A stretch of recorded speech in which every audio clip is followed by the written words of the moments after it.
ได้ละ1 แต้มทุกคนนี่เกินผลงานครับ2 แต้ม ไวทหารเลยสิปล่อยมึงออกแล้วไปคบใกล้เขาเจ้าอยู่บ้าน3 ตัวปลามันสิลาบยังคือเก่านะบางงานนี่แก้บ่ได้แล้ว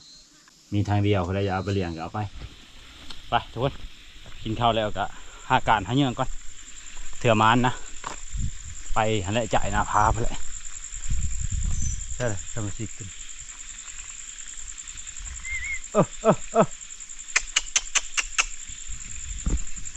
เถื่อมานให้ก็ไม่บรรยากาศเนี่ยยังมีอับคือฝนชิตกนี่เอาไปแบบดึงแล้วก็มานะเลาะเถื่อมานอากาศเงียบๆนี่คือได้จะดีเด้เห็นไหมให้ลูกพี่จับตะเจียวหัวหลอดเด้ออกมาจอกกับกระต่ายแล้วยาเนี่ยเห็นกระแฟบนะเขาคิดว่าบักโดทุกคนบ่ไม่เห็นนะบักโดยันเป็นม้าจอกยังรัดอยู่จ่ายดูบ่เห็นโตสำคัญกับบักโดเขาคิดว่าบักโดมันเรียกเบิ่งมาจากของครบเปิดแสดงว่าน่าจะเป็นม้าจอกตัวแต่เราเห็นไก่ขึ้นน้อยนะนั่นเสืออันที่กินก็มันไปจ่ายนาพาตัวนี้เห็นดีนะโตนาพาได้เห็นแต่กดมันแบบทุกคนถ้าว่าเขาชิ้ยิ่งกับท่านนะเพราะว่ามันไปเห็นหนามันนะเขาก็เลยไปจือว่าเป็นบักโดคือกันกับบักโดเลยเบิ่งเขาก็เลยประมาณใจเขาก็เลยไปยิ่งนะทุกคนเขาเลี้ยวห้ามมาเขาครบวัชโตมันนี่แสดงว่าม้าจอกตัวนั้นเดี๋ยวเขาจะลงไปยิ่งจ่ายลุมนะเลาะเบิ่งแกหน่อยไปเห็นอะไรก็เมื่อเลยดูอีโก้ไปกลางคืนได้นะบัดบักโดไปกลางคืนบ่ได้มีแต่ห้องไปเอาบักโดก่อนมันไปจากทางลงบางตัวอันเด็กบาง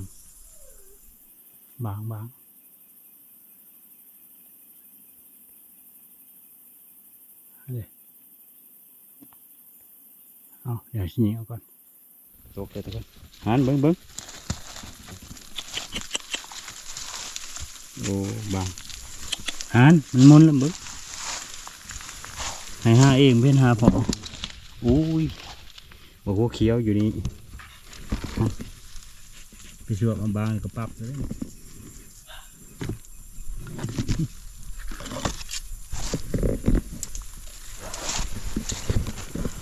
โอ้เขียวอยู่ถึงบางให้ลุมโอ้บางใหญ่ด้วยนี่นะบางใหญ่นี่ขนาดโอ้ขีหมูง่อยตัดปอดอยู่ได้ละ1 แต้มทุกคนย่างอยู่ปะจ๊ะคันบ่ไปกับบ่ได้เห็นป่ะไปก็ได้นี่หน่อยก็ได้ตัวนึงเอา1 แต้ม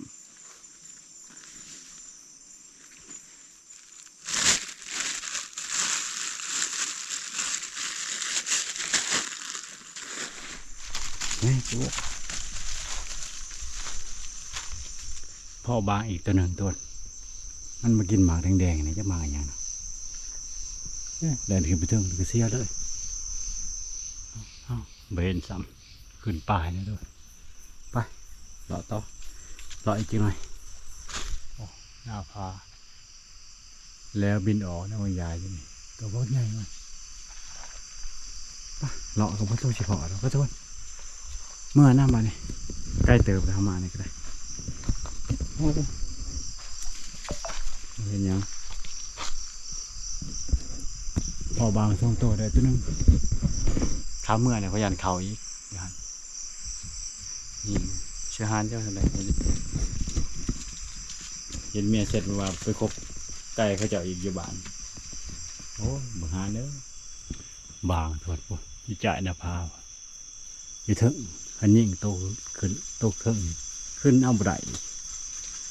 บางทีลองขึ้นไปนะถ้ามันขึ้นได้จริงมันขึ้นได้พักเท่านี้ก็ต่ำๆนะอันนี้ขึ้นบ่ได้มันเมินนี่น้ำยิ่งแหละทุกคนจักถือจักบ่ถือนะเดี๋ยวจะขึ้นไปเบิ่งเพราะได้ต้องไปขึ้นพุ่นนะอยากกระย่างมันจักชีบอลได้เลยจือพดใหม่ตอนนั้นนะได้ฮานเห็นบ่ฮานแค่นี้เลยทุกคนบริเวณนี้แหละเขามันถือก็แค่นี้แหละตกแค่นี้แหละมันถือนี่ใบไม้เม่นว่าโอ้นี่ด้วยประมาณไว้นี่ถืออยู่ทุกคนถืออยู่นี่ตัวที่สองแต้มสองคิดว่ามันจะไปถือเฉยนะบางอีกตัวหนึ่งทุกคนบินมาตะกกนี่วับส่วนนั้นเราก็เล่นขึ้นนะเนี่ยเห็นมันมาบอลเห่าแล้วบ้านนี้สรุปแล้วเสือถ้าเห็นหันเป็นเสือที่เขาจะลงนะทุกคนไม่ค่อยอยู่นะส่วนข้าวสารเนี่ยเขาก็ปาไว้อยู่นี่มีแต่เห่าแล้วนอนคนเดียวอยู่นี่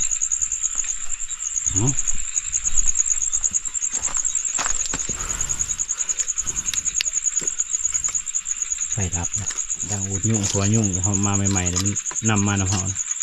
เท้าอูดทำมันนี้แต่กับมันนี้เลยผลงานเขา2 แต้มบืนเสาแล้วจะสิเผาอย่างนอนเลยผลงานมันนี่ถือว่า2 แต้มทุกคนนี่เอาขอเผาบืนเสา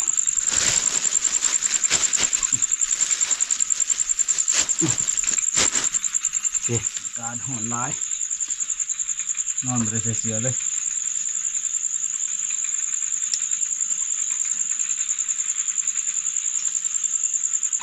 เสือเนี่ยไว้เห็ดพัดลม 4G หอน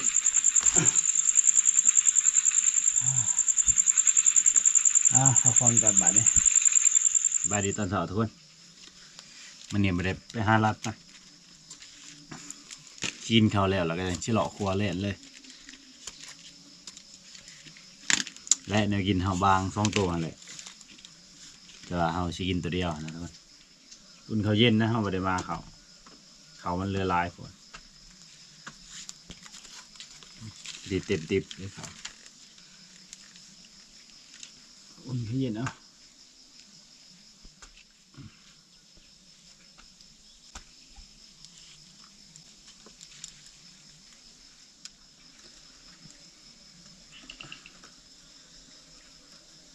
ถามว่าเขาสุกก่อนทุกคน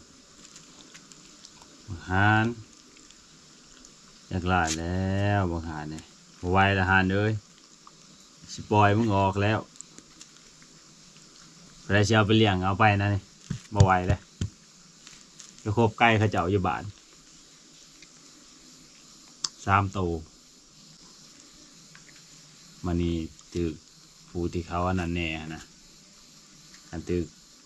พี่น้องเองกับเขากับประเดนั่นประเดที่จริงกะมันเบาเป็นน้ำพี่น้องกันเองนะอันนี้คนอื่นกะหัวเขาให้ใส่เขา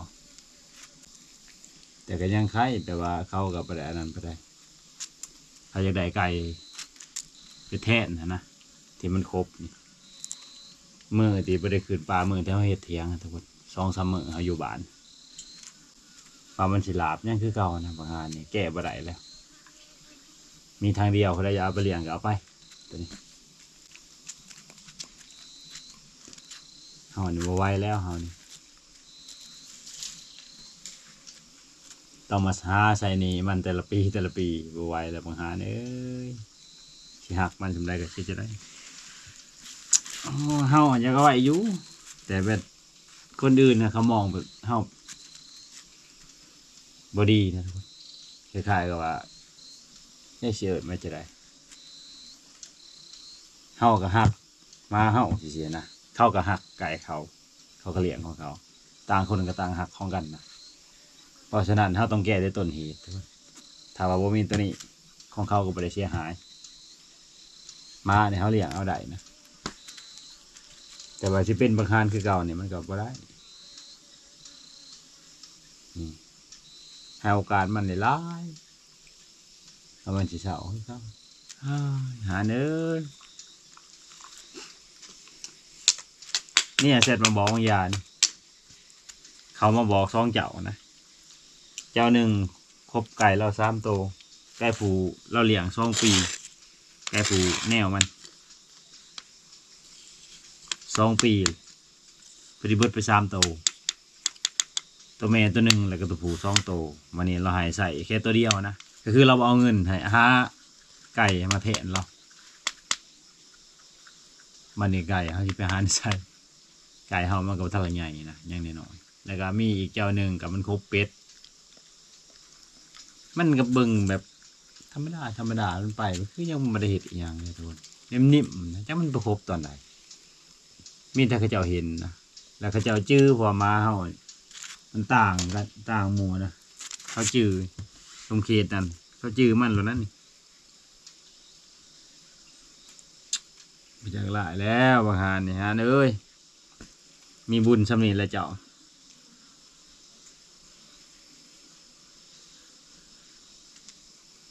ถ้าถามเฮาบ่อยากนั่นบ่เฮาอยากเอาไหวนะทุกคนมาตัวนี้มันต่างกันยังกับเจ็บแล้วประจำคือคนเฮาหักกันนะฮู้ว่าเขาบ่หักแล้วว่าฮู้ว่าเขาลายใจฮู้ว่าเขาอันนั้น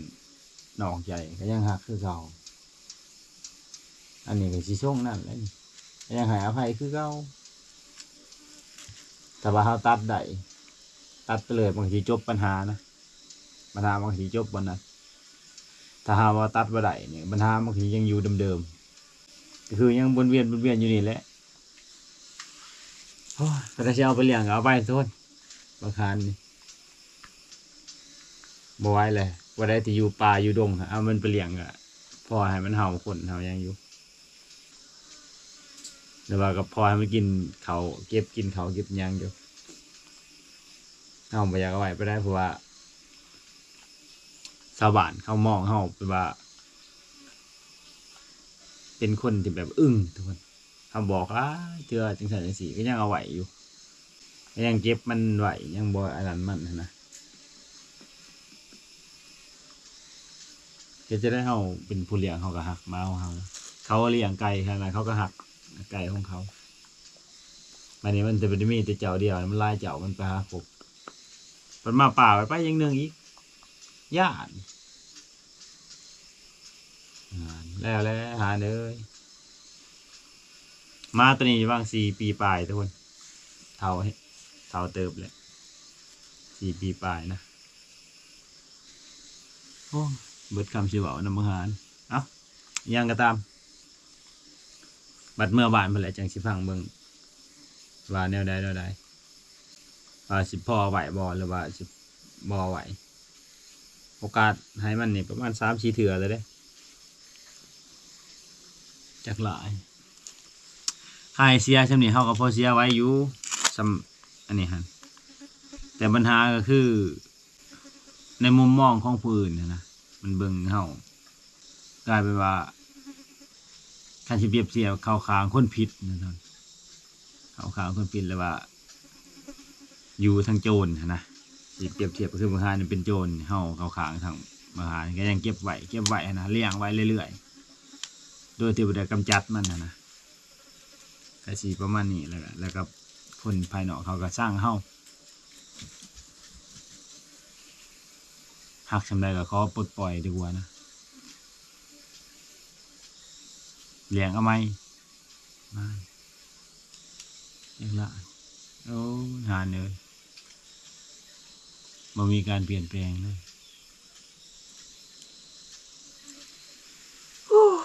เบิดคำเสียเอาเลย3 ปีมาเนี่ยมันเห็ด ไก่เนี่ยพอทนนะทุกคนไก่เนี่ยพอเอาครีมหนาๆมาทาหนาอยู่ พอได้หนาอยู่ไก่เนี่ยพอทนแต่ว่ามันเห็ดกับงูอ่ะตีแต่มันบ่พอทนตัวเขาสิหาย แล้วก็กลายกับว่าคนในบ้านเขาสร้างเฮาเด้ไปทางใดหมู่ก็สร้างไปทางใดหมู่ก็สร้างเนื่องจากว่าเฮาฮู้ว่ามาตัวเองเฮ็ดผิดจังซี่สิก็ยังเอาไว้ไปหาเลาะครัวก็บ่ม่วนดอกมื้อนี้เบิ่งส่งยังเป็นจังได๋สงสารอยู่เฮาสงสารมัน แต่มันบ่ได้ฮู้สึกอุตส่าห์ว่าผู้ที่เฮาเลี้ยงมันเป็นแบบใดมันบ่จักอิหยังซ้ำจักหลายแต่ถ้าเฮาบอกนั่นนี่ฮู้ควบนะเอิ้นฮู้เอิ้นหาเนี่ยปั๊บเลี้ยวปั๊บฮู้จักบัดเดี๋ยวนี้ว่าบ่รู้จักนะโอ้บักหาสิมีบักโดกับอีโก้นั่นแหละขึ้นมาแทนนะแต่ตัวนี้เฮาเอามาก็จริงแต่ว่าเฮาบ่ค่อยได้เลี้ยงนะอีโก้กับบักโดมีแต่พ่อเฒ่าเลี้ยงพ่อเฒ่าเกลือเขาแต่เฮาเพิ่นผู้เอามานะผู้เอามาปลาให้เราเลี้ยงจนใหญ่ไปหาเลาะขวาไปหาเลาะมื้อนี้ก็บ่ยังสิม่วนปานใดดอกเบิ่งทรงขี้คิดนำตัวนี้เลย1คิดสิได้มาคิดอีกมุมหนึงก็คิดนำไทยบ้านนั่นแหละเขาเอาให้มันหลายเถื่อเลยเฮาบ่อยากส่งให้เวียดนะสงสารมันบางงานคิดเห็นก็ยังสงสารมันเลย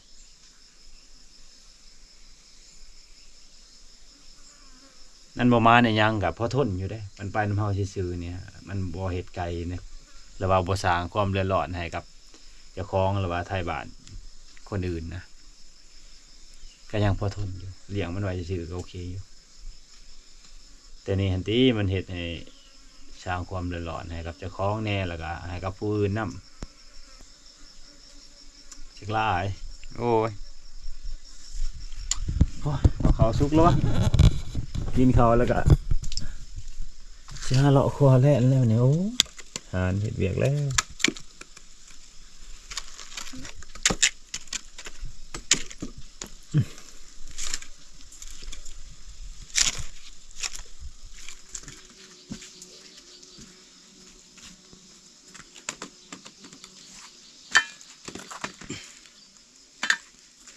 ช่วยเข้าก่อนบัดนี้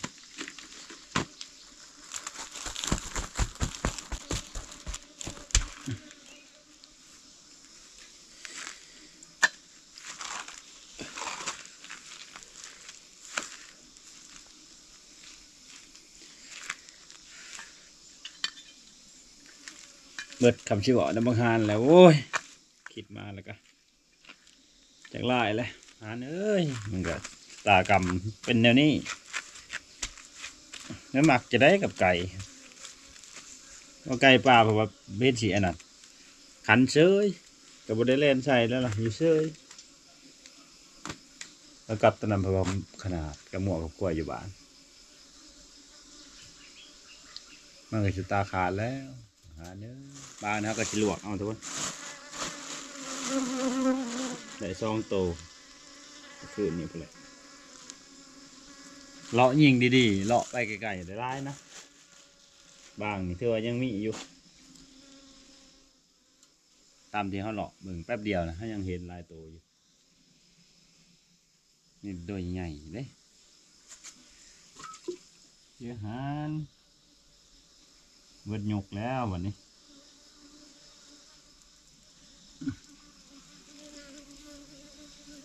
เผาเอาทุกคนเผาแล้วก็จังชิมมาเสะไปสิแกงเอานะแกงสนามมันยังมีแห้ง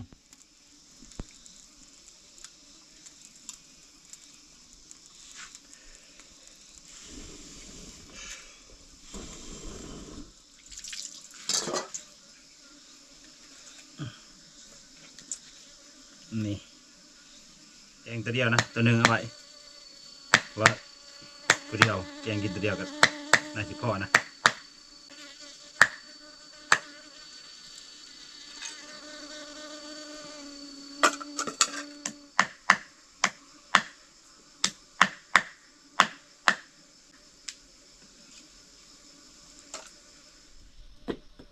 นี่เอาต้มมะเขือง งานเขาแต่เสาทุกคนไปเหยียบแก้วตัวนี้เขาว่าสิกวดออกแต่เมื่อวานนี่นะแต่ว่าเขาติดอันนี้ไว้นี่ติดเทียนไว้เสร็จเลือดอาบพวก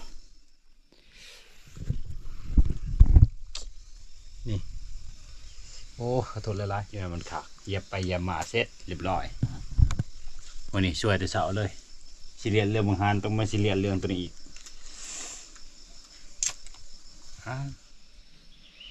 ยืมเลยเหยียบจะได้มาเอาไว้อยู่นี่นะแทนที่จะไปเอาหยัดไว้แถวถ้ำแถวหยังพวกแต่ว่าอันนั้นนี่มันก็ไว้ในบนคนอยู่โหลดโหละเงิดผู้ฉีดยานี่คือกันนี่นะนี่ติดไว้อย่างดีเลยได้นี่มันเอาไว้นี่เพื่อหยังนี่โอ้ยเนาะตอนเขาเห็นเขากับระวังอยู่เขากับเว้นอยู่บันนี้เขาเหยียบไปเขาลงเก่าเที่ยวไปเที่ยวมาเขามันอยู่บ่อนเขาเดี๋ยวนี้นี่คือบ่อนเขานอนเนี่ยไว้อยู่นี้โอ้ยช่วยตัวเสาเลยมั้นี่เอามีแต่แนวขนาดว่าต้นเสาเนี่ยเหลือเนี่ยมันหยุดเลย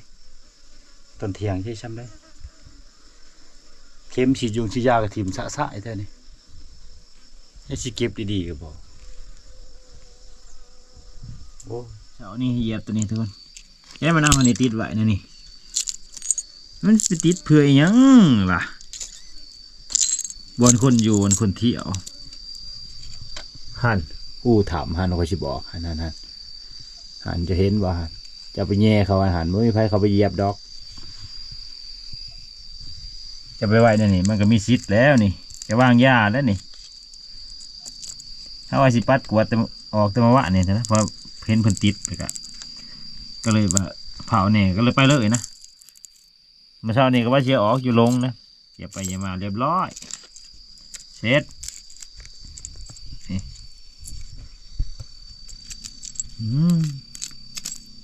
เป็นเจ้าเจ้าสร้างมาเห็ดเนาะเห็นว่าสีดยาเป็นแต่สิไปเห็ดนี่นี่ต้องรู้จักแบบว่ารวมกันแหมนั่นนี่แหมเห็นแต่ว่ากันนี่จะทีมสายๆเลยเนี่ยก็แม่นแล้วนี่ก็ยังเข็มฉีดยาเจ้าเจ้าเก็บไว้ดีๆใส่ถุงใส่ยางหอยไว้หยัดไว้แถวพุ่นอย่าไปทีมสายๆนั่นนี่เดี๋ยวว่าพุ่นเท่านั้นเขาปวดทีมมาจากในเจ้าทรายอันนะใช้คำว่าฉีดอันนั้นยาให้งัวนะยากันอันนั้นนี่อะไรแต่ก็บ่ได้เก็บเผาว่าเลยจะได้ถ้าว่าสิเผาคือสิมีเวลามาติดไว้ดีๆนี่เป็นเจ๋โอ้ยบทคำชิวเอาเลยนี่เดี๋ยวจะเก็บใส่ถุงยางด้วยนี่นะนี่มาหยัดไว้นี่ไฟจะมาเหยียบนี่เอาหยัดเข้าไปนี่จังหวะนั้นแล้วแต่พอได้เขาไปเหยียบนั่นจะได้มาขาดของมันเลย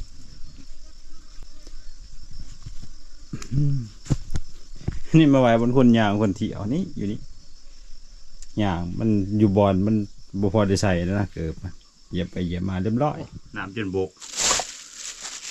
มาติเห็ดกับตัวนะพอจะไข่ก็ใส่เลยนี่เด็กพริกชูรสบางนี่มันมาจากถือกันกับเกลือเนี่ยถือกันกับเกลือใส่ไปเลยกับเบรเข้มใส่ไปเด็กนิดหน่อย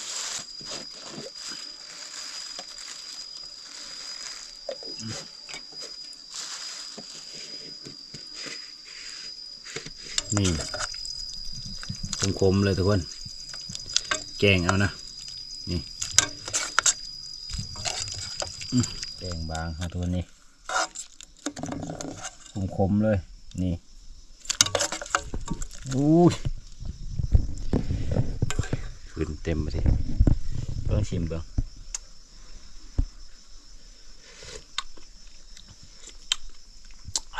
สุดยอดทุกคน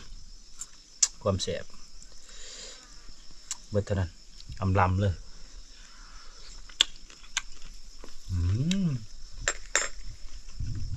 เดี๋ยวเลย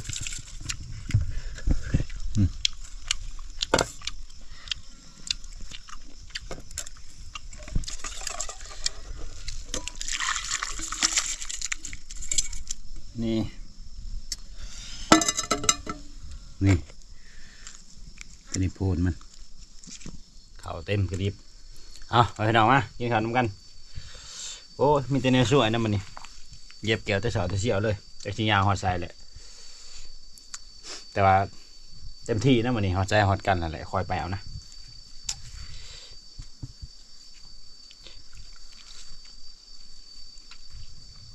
รอบนี้บางครั้งมีผลงานหรือไม่มีผลงานกับแม่นเบียร์ว่าถึงมัน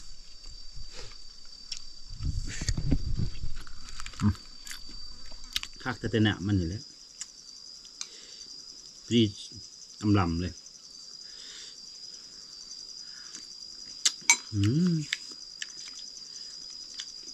ต่อให้ข้างเดียวจะพาพันยางขับไปลอยแล้วมันเนี่ยป้าเพิ่มเอาเพื่อไว้น้ำมันหานแต่ว่าไม่ทันเราเห็นยังอยู่ยังเพื่อไปทันด่า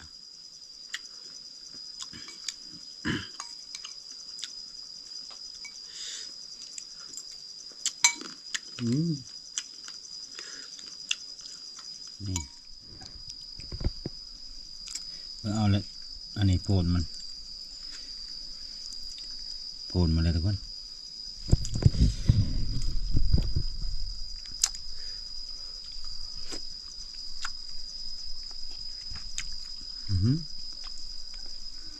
สำหรับคนที่มาขมๆนะลำเลย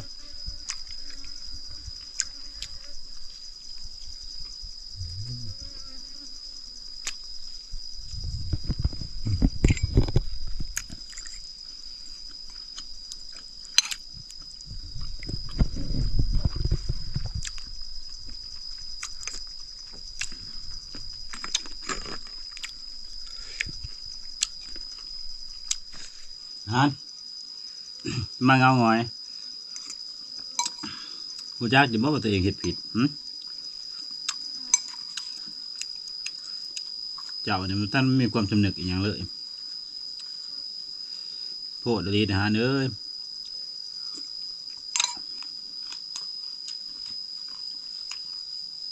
ย่าไปหมักเป็ดหมักไก่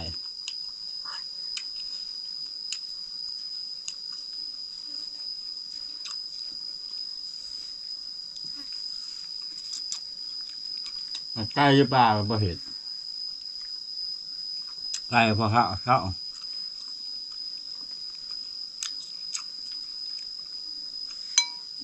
เมื่ออยู่บ้านไล่รีล้อไล่เฮาอ้อมไป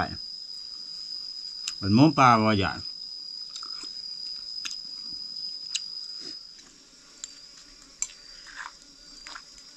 ดู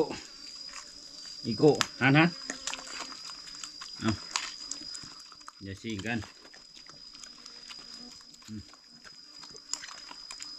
บางอันนี้มันกินเหลือแค่แบบโดนี่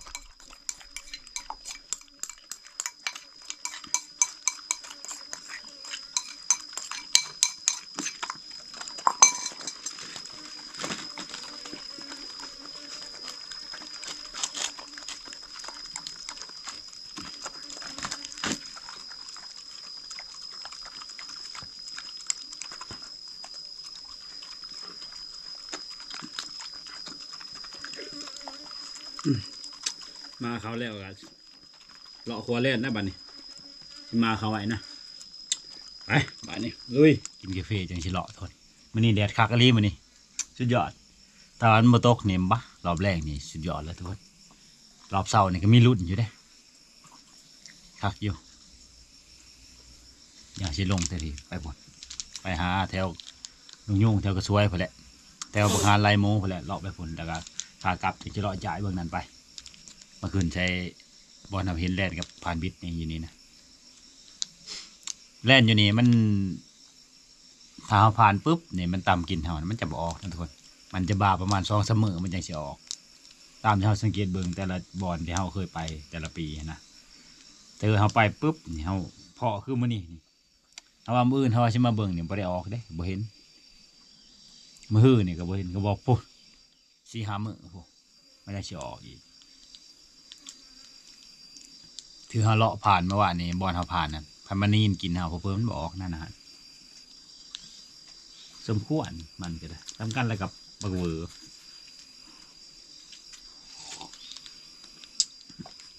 มันสิลงคุมือเสาแรงกับบอดบามือลงเด้ถ้าลงเสาแรงคุมืออันเบิดดับแดนเอาควันมานำนะทุกคนนี่อย่าว่ามันข่าวโกนให้ยังพอได้เจาะนะแต่บ่ส่งสิได้เจาะเลยทุกคนเอาบ่ถือให้มันหนักนะสมควรนี่ระดับเป็นโล่ไปเลยนี่ถึงโล่ก็จะหน่อยแล้ววะนี่พยันโล่ไปเลยเอาไอ้นี่แหละบ่ถือดอกตัวนี้ให้มันฟาวบอล